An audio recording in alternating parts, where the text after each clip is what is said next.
This is Off Topic, a show where two men with the attention spans of a squirrel try and fail to stay on topic with today's subject. Where will their oral meanderings take us? Well, stick around and listen, because today's Off topic is... Part 2 of our series on Elvira. In our first episode, we took you from Cassandra's tragic childhood up to her days as a teenage go-go dancer for the troops. This episode starts off with a concussion and ends with Cassandra meeting the legendary drag queen Divine, and a whole lot in between. 1969, and the Denver Pop Festival was being held at Mile High Stadium in Denver. This show is basically mini Woodstock in Denver, attracting 50,000 people and having such acts as Jimi Hendrix, Frank Zappa, Creedence Clearwater Revival, and Joe Cocker. Creedence Clearwater Revival. There we go. I botched that. I wasn't going to say anything. Yeah. Lord knows Lord knows I missay things all the time. So. Sometimes I just have mini strokes, I think. Cassandra and her roommates were all about this music festival. Got together and said, hey, let's go meet some bands.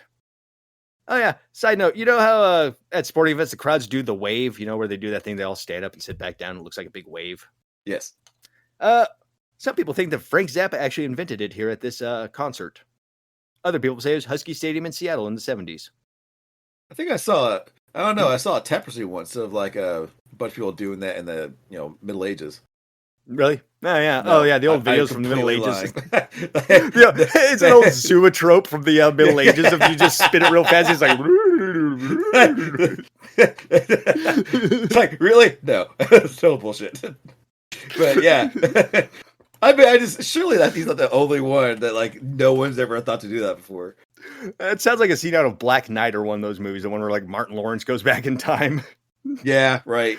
Good Lord, Black Knight, what a pull. Yeah, I know, right? Cassandra and her roommates did their usual routine of wandering around hotels trying to meet celebrities what they could. Doing this, Cassandra's friend actually got to sleep with a member of Iron Butterfly and got syphilis out of the deal. So there's that. Oh, way to go. Yeah, way to go. She also met Frank Zappa, who she said was the only person that she met that wasn't high that night. In fact, he actually did a fatherly lecture about how she was far too young to be doing this kind of thing. Good old Frank Zappa. Like, more, not that I ever think about him, but, I guess going forward, when he comes up, like, he's a good dude. Actually, I have heard nothing but really good things about him. And, like, apparently he wasn't, like, staunch anti-drug, but he, like, didn't do any drugs or nothing. He was just naturally weird. Now, did he not do any drugs? Was he California straight, or was he, like, regular straight? I think he was actually regular straight, but I'm not positive on that. Yeah. Yeah, surprising, huh? Later down the road, Cassandra would actually become friends with the Zappa family, including Frank and his kids, Dweezil, Moon Unit, and others. Moon Unit. Yeah, I know, right? It sounds like a porn star from space, right? Or something like that. Hello, I am Moon Unit. Bring me your sexiest women from Earth. The second day of the event was the big one, with Jimi Hendrix headlining. For this day of the concert, there was a huge mob of people forming outside the stadium, and these people decided, we want to see the show, but we don't want to spend money. So at one point, the large crowd said, screw it, stormed the venue, knocking down the fences and trampling people left and right. Who would get caught up in the middle of this? Yep, Cassandra. Well, the police kind of had an idea that there was going to be something like this happening, so they actually had the riot police there. As soon as the mob charged, chaos ensued. The local police started firing off tear gas canisters. Cassandra started running around trying to figure out where to go, what to do, and all of a sudden, thwomp, lights out for Cassandra. She wakes up in a medical tent, dazed with a huge lump on her head. Turns out she was cold-cocked by a tear gas grenade, hit her right upside the head. Yeah. Oh, look, there's a crowd. Let's try to get them organized. Let's shoot tear gas at right? them. I feel like there's probably better ways to do that, but I mean, when you got some tear gas you got to get rid of before it expires, got to launch it at somebody. I mean, I get it. You need to get the crowd under control, but man, just I don't know, poor choices. What am I gonna say? Yeah, I mean, they're cops. What do you expect? I mean, exactly. They should be lucky it wasn't live rounds. Yeah, this is true. Cassandra gets released by the doctors after she gets checked out, and as she's wandering around the back of the venue, because like where the medical tent was, she suddenly runs into a large black afroed man who looks at her and says, "Yo, want to meet Jimi Hendrix?" Was this real or just a concussion doing its thing, she thought? Yeah. That's where he pulled out his little penis that he named Jimmy and has a little afro on it. It's like I call him Jimi Hendrix. Oh, yeah, Jimmy is another term for a penis, huh? All right. It is. It is indeed. Either way, concussion or not, Cassandra's like, well, I can't pass up the possible opportunity to meet Jimmy. So she said yes, and the guard led her to Jimmy's trailer, and there he was, on his bed in the back, plucking away on guitar strings. Springs? Strings. Possibly springs too, who knows? Both. He was wasted. Yeah, he right. He was not Zappa. He was California fucked up. Those little springs that keeps your door from hitting the wall. He's like laying on the ground, springing one of those. Bang, bang. Oh my dude. God, yeah. Yo, what's going on out there? Jimmy asked about the commotion. Cassandra explained the riot and the tear gassing, and this sent Jimmy down a rant about how he hated the man and how he was done with America and he was moving to England to get away from the man, because if we know, England has never been the man in all their history of time. No, England's never done anything that might be considered, right? England, oppressive. Where there's never been any racism or anything like that. They've never been the man. Just that small, unassuming island that just so happened to take over half the world at some point. One thing that you mentioned that you remember about Jimi Hendrix is the fact that he sounded very, very angry during this rant, but he still spoke very calmly, which was totally different than most musicians she met who went on rants who were just like screaming their heads off. Nope. Jimmy was very firm yet calm, which, I don't know, that kind of sounds cool. Sounds like I'd take more notice of somebody doing that than somebody just like screaming and pounding a table. Yeah, I mean, because they sound more intentional. You get someone who's screaming and yelling and pounding. It's like, okay, someone's off their meds. But yeah, you're just raging right now and saying whatever. But if somebody's like very good at putting together what they're saying, you're like, he's thought about this. So they talked for a few moments until one of Jimmy's handlers came to get him for his set. On his way out, Jimmy actually handed Cassandra his phone number, told him to give her a call, and gave her one hell of a passionate kiss on the way out. Cassandra was on cloud 9. Not only did she get to meet one of her heroes, but she also got his number. Huzzah!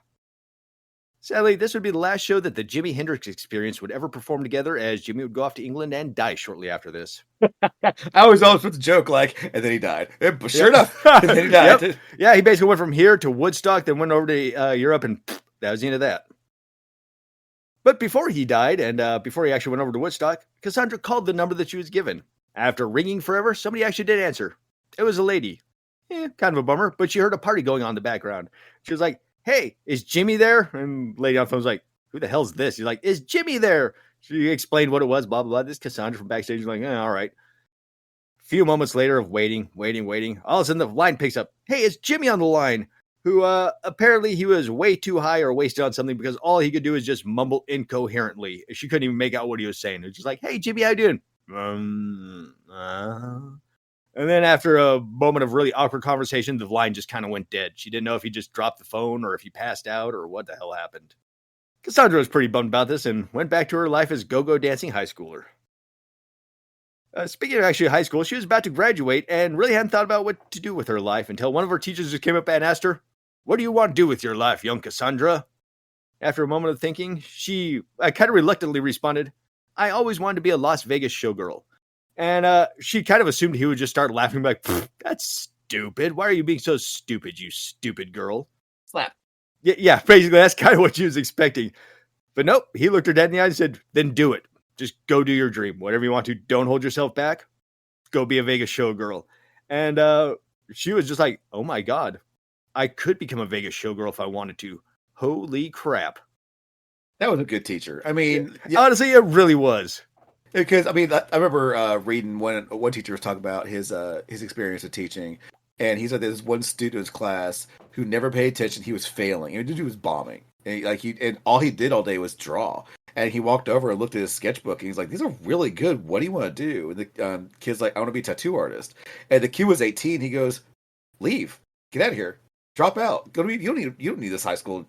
You don't need education to be a tattoo artist, and you're really good. So go." And the kid did. And he said about 10 years later he ran into him, and he was like a well-known tattoo artist. Like he definitely did need it. So I mean, I'm not necessarily saying that teachers need to be convincing kids to quit school, but someone who's willing to encourage the kid to follow their dreams. That's the kind of teacher. This sounds like a sweet story, but that student was probably a total a-hole, and the teacher just wanted him out of his class. Yeah. God, how can I get rid of this kid? There's 6 months till graduation. I'm not effing dealing with this little shit. That's the undercurrent. This guy was a constant problem. Like I said earlier, Cassandra didn't live with her family anymore, but she did come by and hang out and visit with her parents and sisters on occasion. And on spring break 1968, her parents and sisters loaded up in the family truckster and headed off for vacation in California via a pit stop in Vegas. which was kind of their routine when they'd go on a little vacation, family vacation. This time, having the fire of becoming a showgirl lit under her, Cassandra begged her parents to take her to a real-life showgirl show, just like in Viva Las Vegas. Her parents said, all right, sure, why not? If this is your dream, we'll take you there and you can see what it's all about. So they went to the Arabian Nights-themed hotel, The Dunes, to see Casino de Paris, one of the hottest shows on the strip at the time. Long story short, they got their seats like way in the back of the club. The parents like ordered her a drink. They're like, here, you can have this little champagne drink. Just don't let anybody see you drinking kind of thing. And then all of a sudden out of the clear blue, one of the stage managers, a French lady named Puff, saw Cassandra and thought to herself, now there looks like someone who would want to be a Las Vegas showgirl. And basically took Cassandra to the back room and gave her an audition right then and there. They liked what they saw and offered her a job on the new show starting in the fall that they were putting together. One problem was, Cassandra was only 17 at the time, too young to work as a showgirl, unless her parents signed a waiver for her. Her parents were actually pretty convinced that this was a human trafficking setup, because there's a whole moment where like her parents and everybody got pulled in this back room with a meeting with like some old French dude who was like, oh, you want your daughter to be a showgirl? Have her sign this contract and she can do everything. And but parents were like, this has to be a human trafficking kind of thing. They're bound to be kidnapping her. But the manager said, hey, no, here's the contract. Go take a lawyer. You got a couple of months to decide. The show filming doesn't start until practices doesn't start until August or July. And that's what the parents did. They took the paperwork later on down the road, took it to a lawyer, and the lawyer's like, seems legit. So the parents are like, all right, cool. We can get rid of our wild child daughter, I guess, and give her the job she always wanted if we sign this. I don't know. I think it'd be like, okay, whoa, time out. Seems legit or legit? Because I don't want you. I'm not going to ship my daughter off for a seems legit. I need definitive answers. Well, I'm pretty sure he did say it was legit, but also at the same time, she did say the parents had to save up money and buy a cheap lawyer, so they might have gotten Lionel Hutz.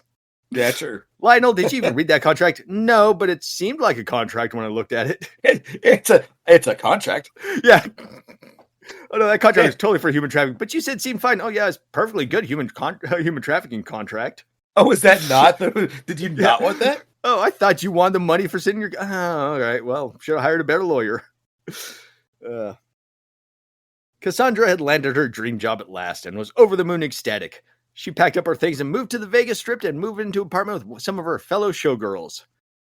This excitement dulled a little bit when she realized that being a showgirl is insanely hard with long hours, lots of practicing, and lots of really cranky people. I'm sure dealing with your share fair sexual harassment. Yeah. And they also got a bunch of weird rules, like you cannot gain more than 5 pounds from the starting weight when they hire you. Whenever you're on stage, you have to constantly be smiling nonstop. This very specific smile. You cannot stop smiling for even a second or you can get fired. You can't ride horses or do any dangerous activities that could injure you. And also no tan lines ever. If you ever seen with the tan line, you're out of a job. Wow. She also, yeah, right. And like, if you're wondering why it's like, can't ride horses or do anything dangerous, it's because, they have their set crew. And if somebody gets injured, then the whole show's basically thrown off and they don't really have like backups or standbys per se. So, if dancer number 4 breaks their leg and they're the most important dancer of the thing, well, then the show's kind of effed. That's true. Yeah.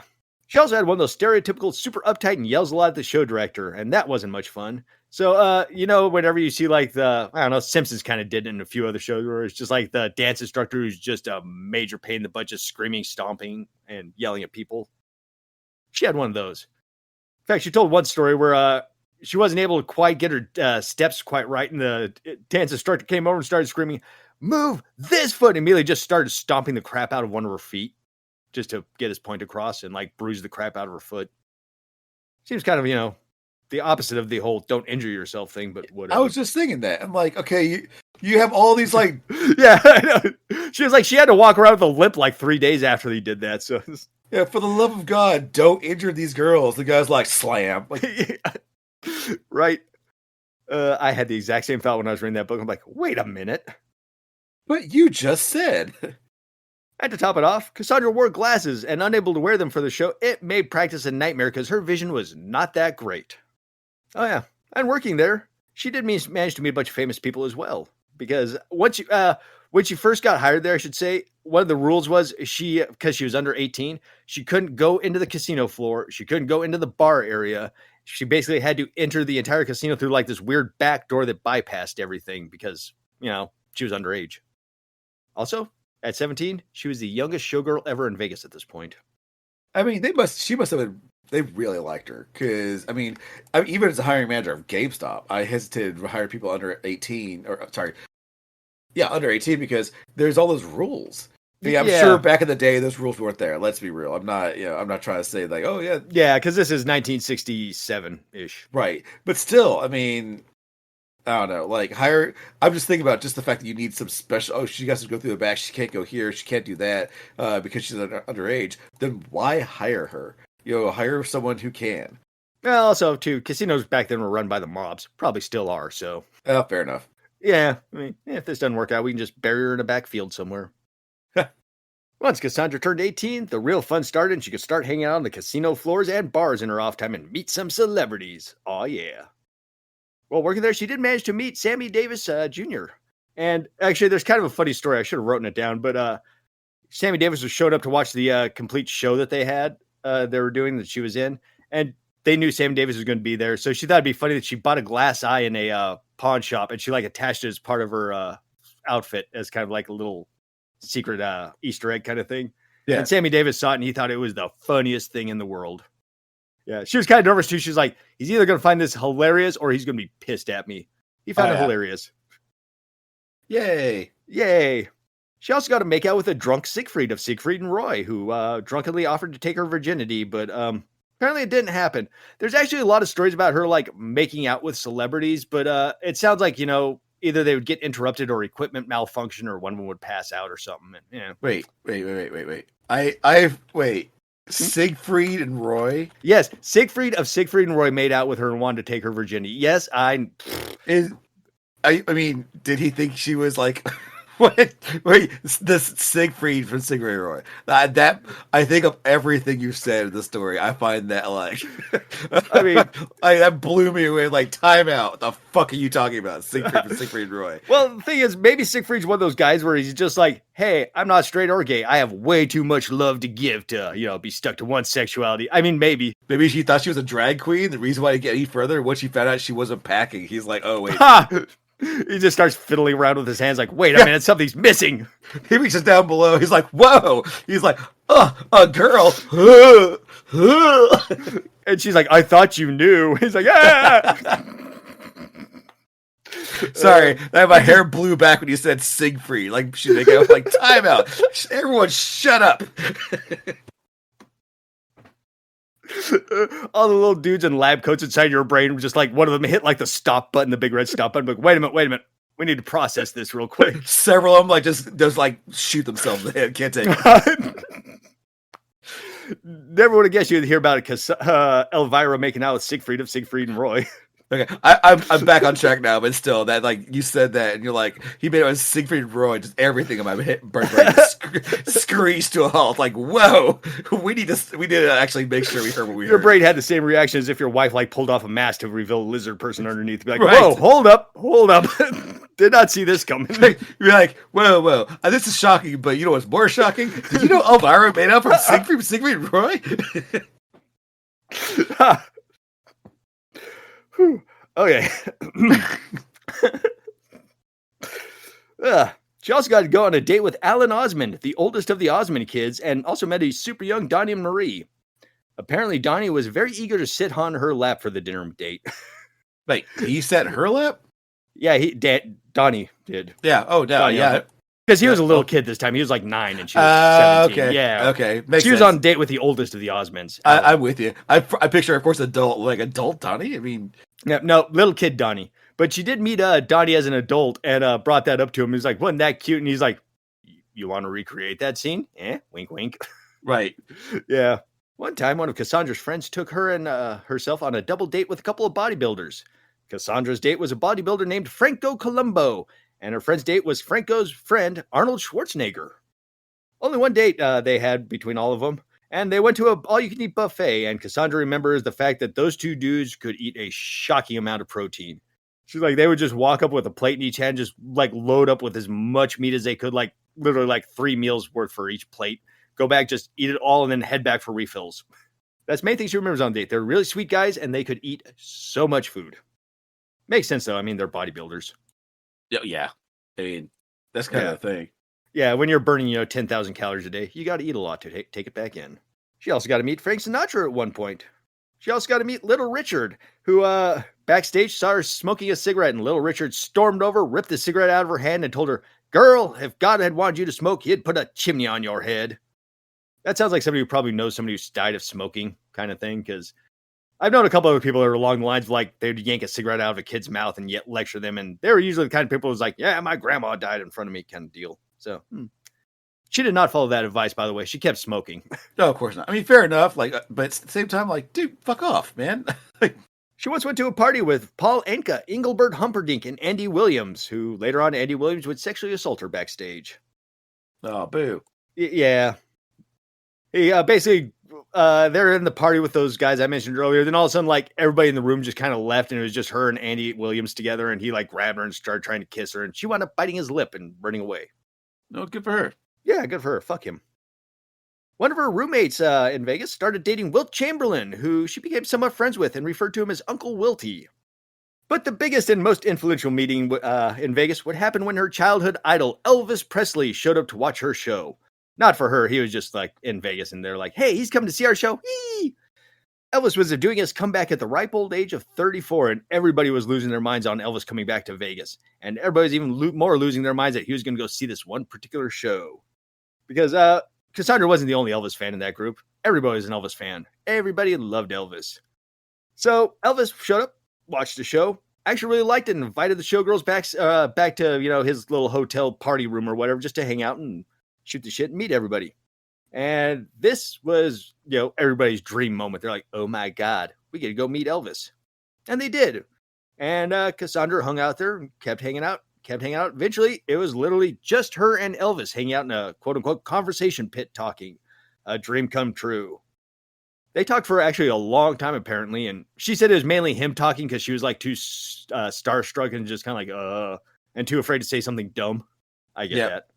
And Elvis, though, talked about a lot of deep stuff: religion, self-help, numerology, and he also completely lectured her on the evils of drugs and why nobody should ever take drugs. Oh, yeah, I expected that part. I mean, yeah, Elvis was very anti-drug, unless it came from a doctor. Which is anti-drug and also, like, religious. I remember seeing, like, he got all these people in the room, they're like, "Yay," and he just, like, preached them for, like, 3 hours. Yeah, it's like, "Hey, man, rock and roll is kind of a sin, all right? No. Now, let me tell you about the time I slept with my mom." Ew. Yeah. At the end of the night, Elvis would give her what she feels is some of the best advice of her life. After talking to her, and they actually wound up at a piano and kind of did like a song. He played the piano and they sort of sang together a little bit. And even though she wasn't a professional singer at this point, Elvis saw potential in her and said, "Hey, girl, you are far too young, smart, and talented to waste your life as a showgirl. Vegas is going to chew you up and spit you out like I've seen it do to a million other people. You need to go take some singing lessons, get the hell out of here, and make something else of yourself." Cassandra took that advice to heart, and she actually says if anybody other than Elvis had told her that advice, she would have told him to go F off, because what do you know? You can't tell me my dreams. But she's like, "Hey, if somebody knows the Vegas showbiz, that would be Elvis." Yeah. Elvis's words were kind of like, he's known a lot of showgirls, and after they become showgirls, they either became waitresses or hookers. Yeah, I mean, there's not much continuing, Yeah, and I mean, the shelf life on and the shelf like that has to be really short, like mid-30s maybe.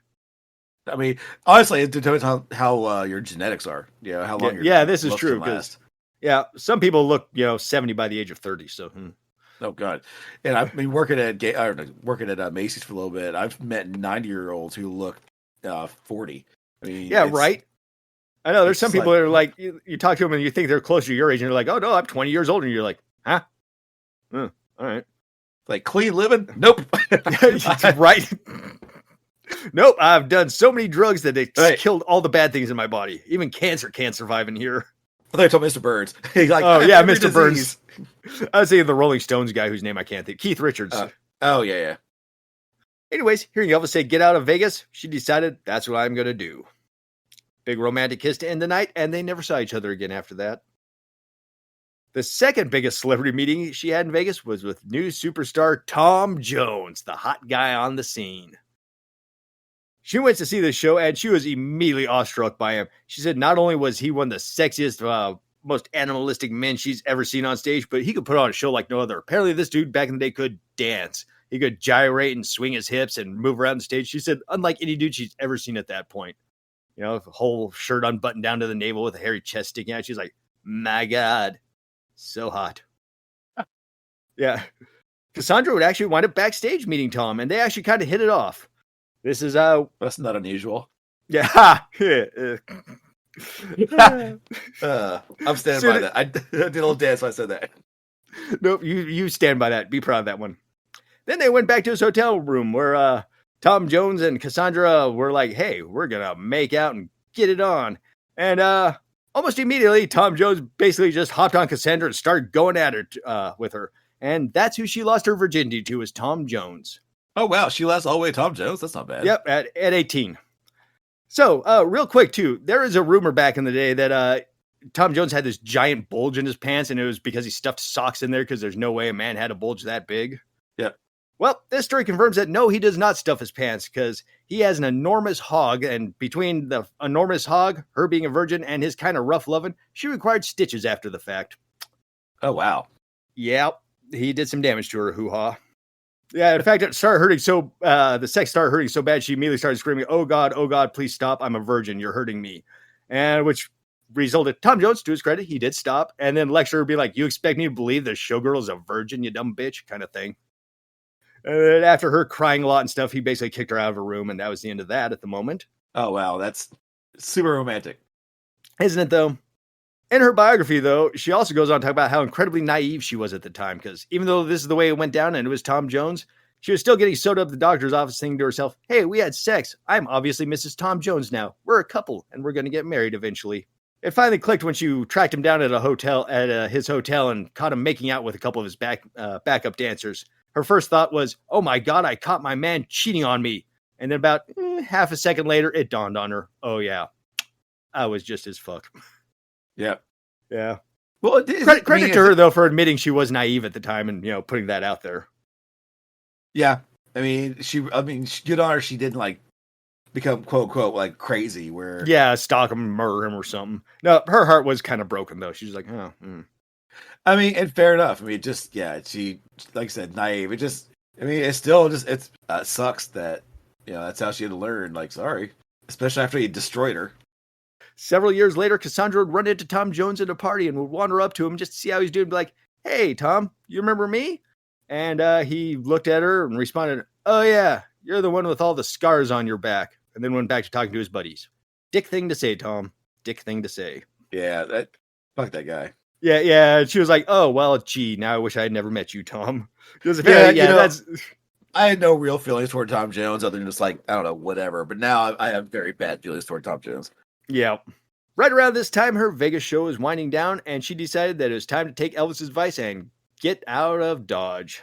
It was the early 70s, and off to Italy she goes, where she stays with some of the producers from the show she performed in. They actually had a house over in England or Europe, and they're like, hey, we're going to go back there and stay for a while while we figure out stuff. You want to come with? And she was like, all right, cool. Sounds good to me.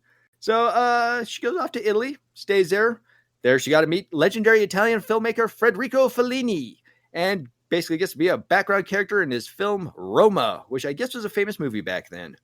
She wasn't much more than a blip of red hair in the scene, but she was on the movie set for a few weeks, learning the movie roles, or learning the movie lifestyle, being on set, following orders, doing cues, this and that.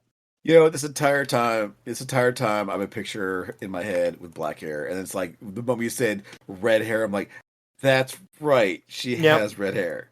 Yeah, that's why she's called Big Red, too, with her big tatas and red hair. Yep, there you go. She would also get a few small roles in spaghetti westerns and the such. She would also, while over there in Italy, join a pop-funk bossa nova band named I Latins Otata. And they toured a bit with him, but the band eventually fell apart when she learned that her and the other female singer were getting paid exactly half what the male members were. And, yeah, that's kind of messed up, too. And they were like, well, screw that, we're out. Yeah, as they should. This band did tour with Herbie Hancock at one point, and Cassandra made out with him in a closet before he got interrupted for a set. Let's see. It was pretty rough in Europe for the most part. Fun, but she was broke all the time.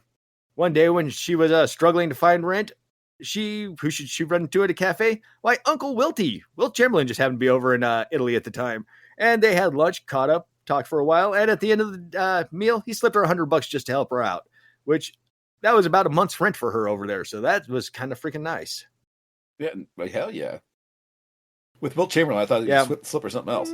Foreshadowing. It became obvious Europe wasn't going to work out, so in 1973, at the age of 22, Cassandra decided to head back to the US of A and live with her parents until she figured out what to do next. Thankfully, that didn't take long, as a couple of weeks later, one of the guys from her Vegas show days called her up and said, "Hey, you want to be on my new show? It's at the Playboy Club in Miami." "Oh, hell yeah, I'm on my way," she said. This stint at the Playboy Club was where she was also master the art of tassel spinning finally. I would assume the Playboy Club would be a strip club. I mean, am I wrong? Actually, it's more of just a nightclub, actually. Actually, nudity wasn't really a thing. There was some topless stuff, but for the most part, she was actually just working as a hostess for the parties there and doing a little bit of modeling. Yeah, the Playboy Club is actually kind of... She's also going to be with the Playboy modeling agency later, which also is kind of not really related to the whole nude magazine thing. Same company, just this isn't really a new thing. There's more of a, hey, you can just come out and hang out with Playboy bunnies who are dressed. Well, I worked for a week. Yeah, just a week at a strip club. And I worked as this is so stupid. I mean, I never even got paid for it because I was under the table and I just left. So they, they forgot I even existed. So I can't go be like, you owe me a week's pay. That was fucking years ago. 20 plus years now. But I worked in the kitchen. And we worked like lunches and stuff. And I never do dinners, but the strip club was split into two because the side that served food was boobs only, and the other side, which I didn't really I wasn't over there, was full nudity. So they couldn't have food and stuff around full nudity. They could only have like topless. Yeah, that sounds like a hygiene problem. I assume it was probably something similar. I found a pubic hair in my food, cook. Yeah. Like, well, yeah, you're in the nude area. What do you expect? Well, let's be real. The people eating in the nude area don't mind the hair being in their food. That would be a bonus, actually, in their world, probably. Yeah. The health inspector, on the other hand, he cares. He might have he or she might have something to say about that. Or she, yeah. But yeah, the Playboy Club here in Miami, as far as I could tell, it wasn't really a whole nude thing. It was basically just like, hey, come here and party at the Playboy Club. We've got drugs and alcohol. And apparently the health inspectors have nothing to say about that. Like nudity, no. Coke, sure, whatever. Yep. Hey, it was Miami in the 70s, and she was like, everybody was doing cocaine. You couldn't walk by one person without them pulling out cocaine and be like, eh? Yeah, fair enough. Yeah, she still not too much into the cocaine at this point because, she's still a hyper youngin'. At this point, that doesn't sound good.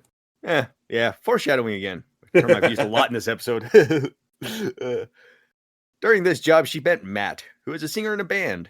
They started dating, and when her show at the Playboy Club ended, the two decided to move to Los Angeles together, where he would become a musician and she would work on becoming an actor. The becoming an actor part was kind of a pain in the butt because of the SAG card paradox, as they call it. You got to have a SAG card to get an acting gig, but in order to get a SAG card, you have to act. I know, it sounds kind of weird, but yeah, it's one of those things that's like, hey, you want a SAG card? You got any acting experience? No. How do I get acting experience? Well, first you have to have a SAG card and get a job. Apparently that loophole just kills a lot of acting careers because you kind of need an in. Yeah, that's messed up. Yeah, I've actually heard this before too, and yeah, it is messed up. Another thing that Cassandra needed to find was an agent, which was also extremely difficult because no one was really interested in a mid-20s ex-Las Vegas showgirl with barely any acting experience and no SAG card. The only really agents she found that had interest in her were those creepy kind of agents who show up at your house and they're like, let's go over this script together, please. And then at the end of the script, it's like they get naked and they embrace passionately. Apparently that is like a legitimate thing that sleazy agents or supposed agents will do to try to get with actresses. Oh, I'm sure. Yeah. I've also heard like actors and actresses will try to do that too. If they're like, want to get with somebody, they'll just show up at the house and be like, you want to go over these script lines with me? And yeah, kind of weird. Yeah, I mean, that sounds right though.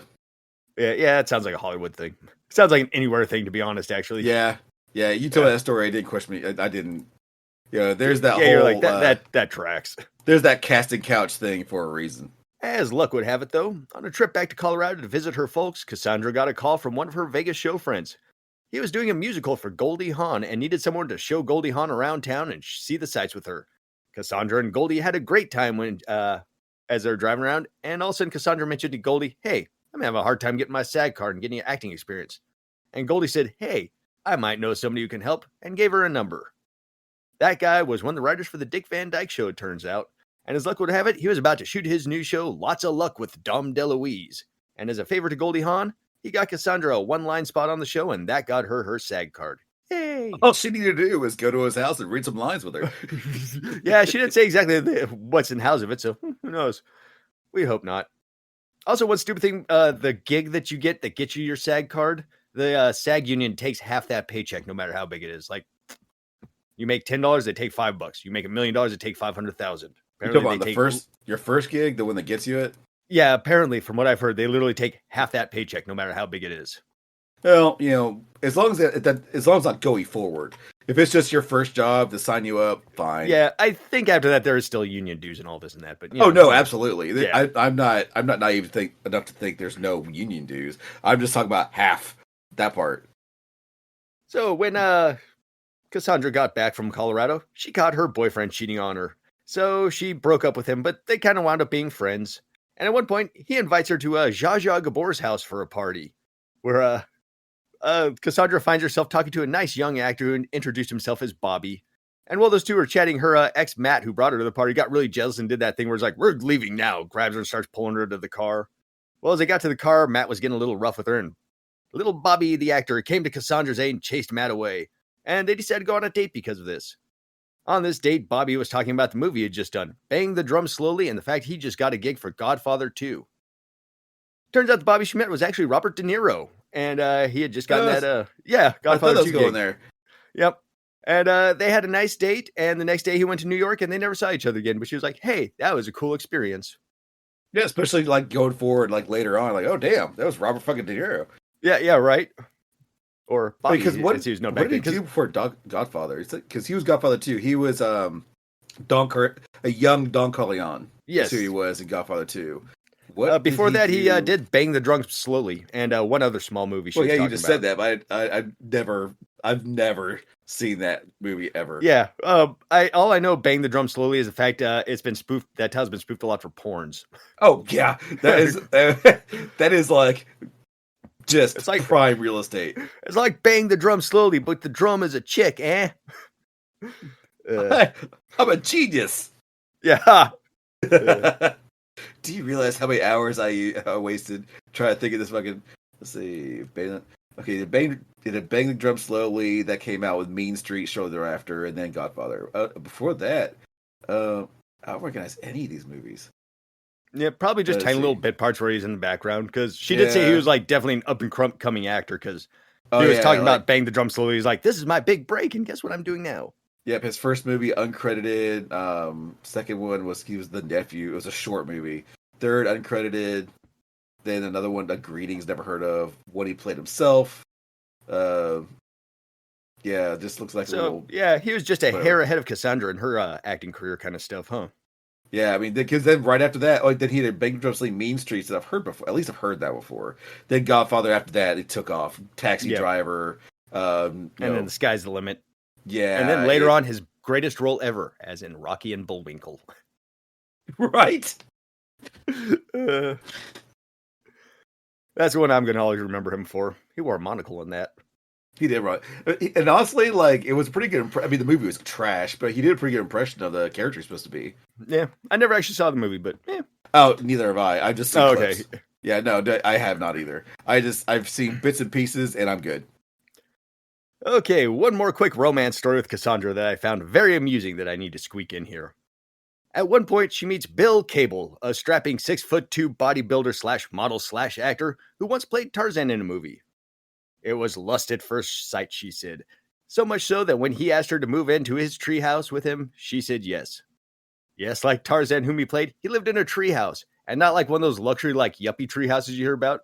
Apparently, it was literally like this treehouse that, kind of nice that he built up in a tree, but their source of power was one extension cord, like, dangling through the wall, and their source of water was one garden hose dangling through the wall. And the garden hose, like, went to a neighbor's house, and the extension cord, like, went to a power pole outside the place.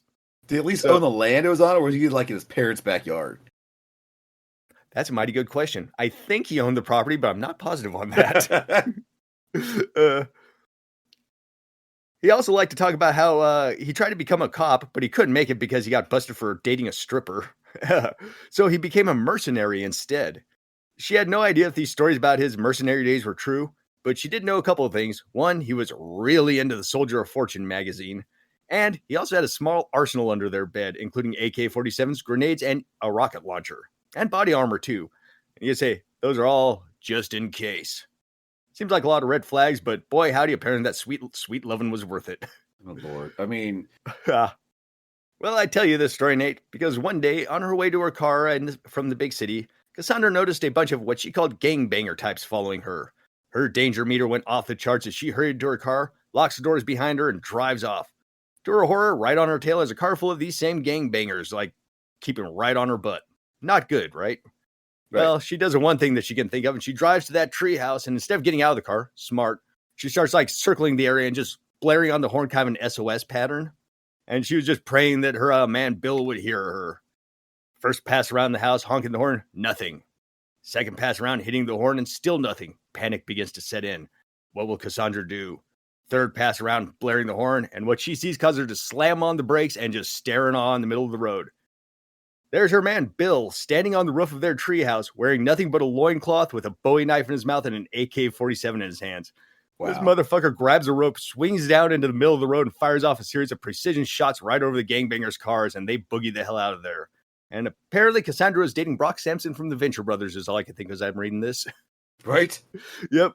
But he saved the day there. And I'm guessing if you're willing to swing out of a tree with a Bowie knife in your teeth and AK-47 in your hands, you might actually be a mercenary. Who knows?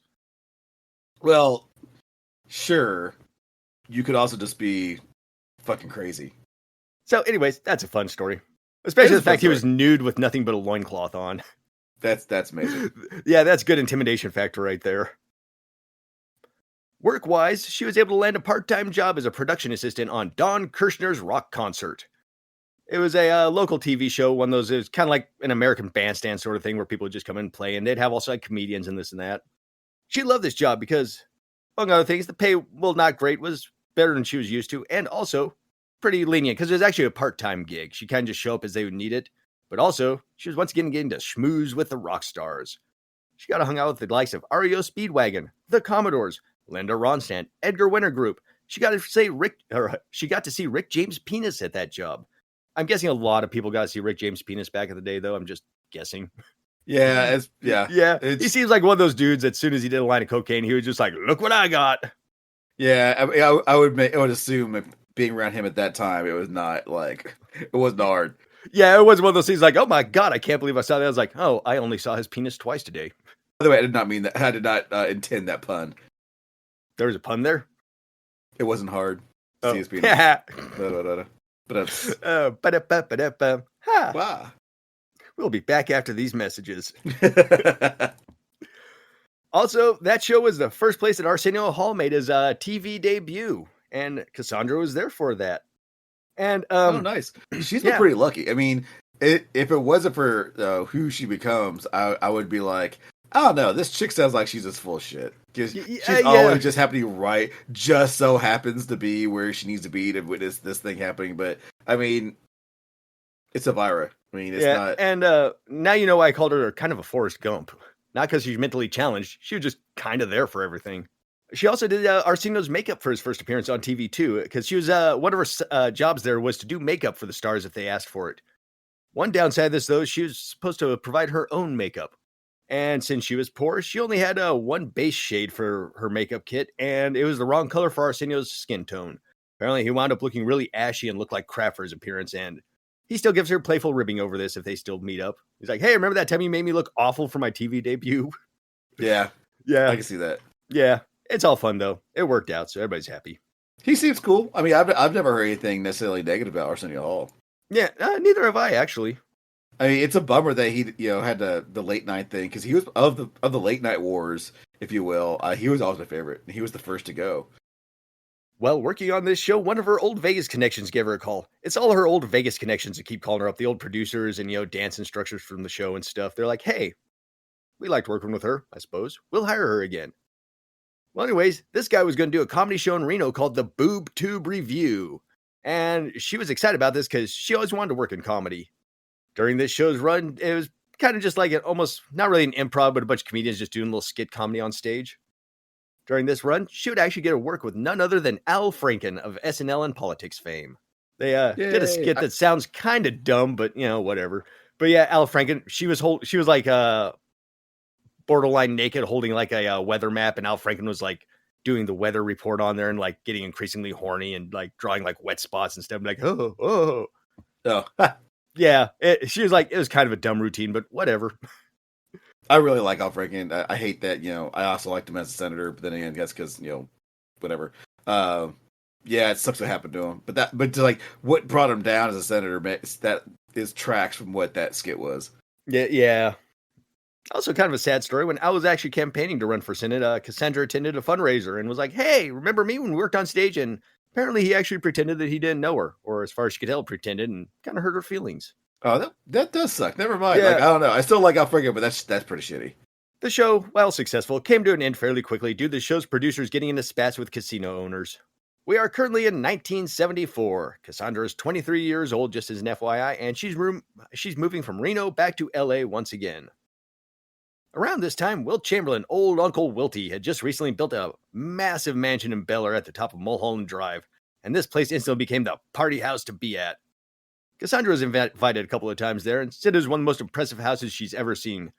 And actually, it was one of those things like you could lay on his bed and push a button, and like the world's biggest TV you'd ever see would just like emerge from the floor.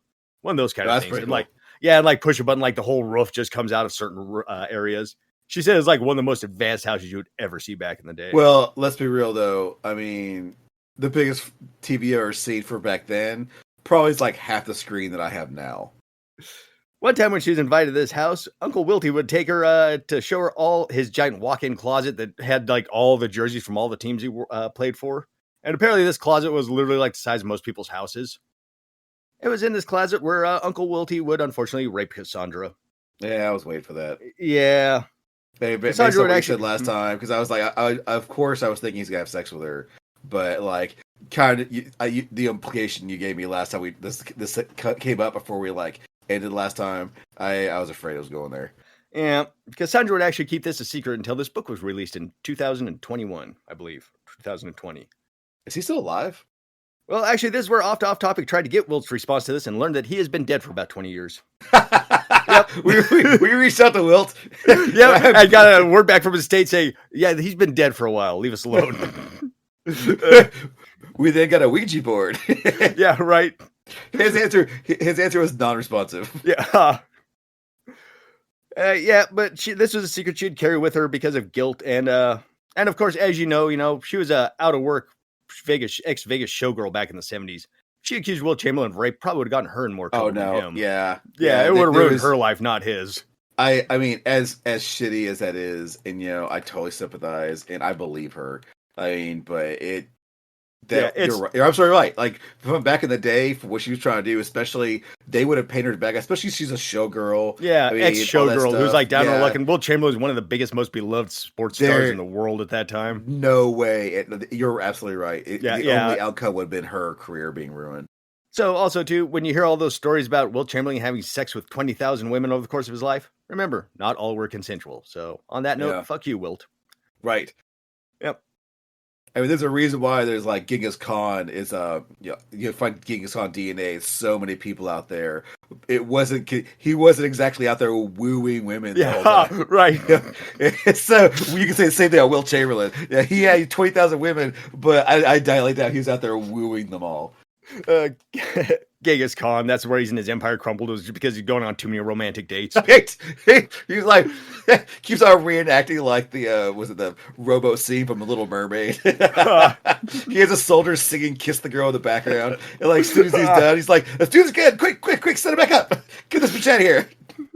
He has like his troops just training crabs to perform, and they're like, "You have no idea how hard this is." He's like, "Just keep doing it."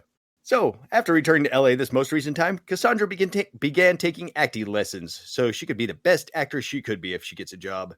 In her class with her was future Wonder Woman actor Linda Carter and future Urban Cowboy and Terms of Endearment actor Deborah Winger. When I hear Deborah Winger, I always just think of that band Winger. When I think Deborah Winger, I think, who? I mean, as people have noticed in the show, I'm good with faces. I'm terrible with names. So, I mean, the fact that I didn't know who Deborah Winger was at the top of my head, okay, I recognize her. Yeah, the fact that I didn't recognize her name, like, oh no, really? You didn't recognize someone's name? But you did recognize Linda Carter. Well, yeah, because that's Wonder Woman. I mean, I don't know, she was a little bit more, being a geek. I linked that pretty fast. Little bit later in 1974, the producer of the Boob Tube Review gives Cassandra a call and says he's putting together another act. This one called Mama's Boys. This act would be Cassandra, 6 gay men, and a token straight man doing song, comedy, dance, and drag routines. Kind of like a vaudeville burlesque show. They started with a stint in San Francisco, and they got popular in a hurry. After San Francisco, they did a stint in San Diego, and then things kind of blew up, and they went on the road, up and down the coasts, doing gay discos and clubs left and right. Times were pretty good during this, other than the occasional time they would get stiffed on their pay. Because apparently, a lot of clubs are kind of run by either the mafia or really seedy people, even the gay ones. Yeah. So, yeah, sometimes you show them like, hey, can we get our pay? And they just pull a gun on you and be like, no. Back in the day, them being gay, they were just... Exactly. Kind of the same thing with the Wilt Chamberlain, where it's like, they can complain, but... Yeah, they'd be immediately dismissed.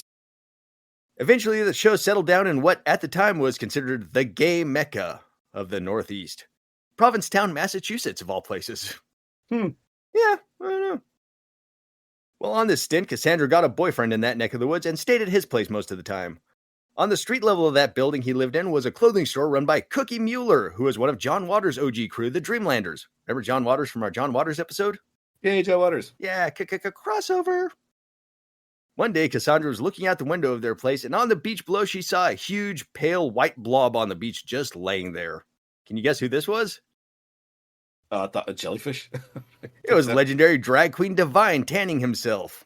That's so funny. I was just in my head, like, laughing about the idea. Like, because you said that. I was like, oh, you probably saw Divine down there eating dog shit. Yeah. It was Divine. It was Divine. Just laying there like a big beached whale, she said. She was like, it's a very unattractive sight to watch him sunbathe. Oh, yeah, I can imagine. This really excited Cassandra, though, knowing the legendary drag queen was in the neighborhood. Because she tried to make friends with him, but her attempts were usually blown off by Divine just uninteresting grunting and snarling at her, just like, sure, whatever, lady.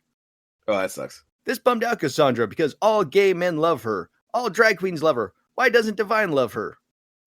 Well, actually, I have an answer for that, to be honest. From my John Waters research, we didn't actually talk about this, but according to John Waters and a lot of John Waters' group, Divine wasn't gay. Yes, Divine did have sex with men on occasion, but only really on occasion as a treat. Pretty much everyone's like, he was like 90%. Yeah. But yeah, I mean, basically you'd see him like making out with dudes on camera, but that's only because it was in the script. And he was like, well, if it's in the script, I'm going to do it. Like the dog. I mean, you know what? I believe it. Like, it was in the script, he ate dog shit. Dude ate dog shit. Yep. And yeah, he did have sex with dudes in public, but it's usually, just, or not in public, but, behind the scenes or at clubs. But for the most part, Divine considered himself straight, and pretty much everybody knew him was like, nah, he's a straight dude. Yeah, he has sex with guys once in a blue moon, but he mainly has sex with women. So there you go. The reason Divine, the gay man, didn't love her is because he wasn't gay, I guess. So she can still say that all gay men love her. Yeah, but it's like, but still, it's like you think as a straight man, like what's going on? Like, yeah. It's just like, why is she being so nice to me or trying to be nice with me? Yeah, I know. Like, even then, it's like, I guess the logic still doesn't track. It's like, okay, sure, he's not gay, but he's a straight man rejecting like a gorgeous woman. Yeah. Maybe she was being a little try hard or something at the time. I guess. Who knows? Yeah. Also, Divine seemed kind of like a cranky fellow at times, to be honest. Yeah. I can see that. Yeah. Also, according to John Waters, too, he was actually, Divine was planning on giving up the drag queen act later in his life because he was just kind of done with, carrying around giant fake breasts and stuff. And that's going to do it for this episode. Tune in next time because we're finally getting to that historic moment where Cassandra becomes Elvira and all the good and bad that comes with it. This is where the ending jingle goes. This is where the ending jingle goes. I don't know if we need one. I don't know if we'll get one. But if we do, then here is where it goes.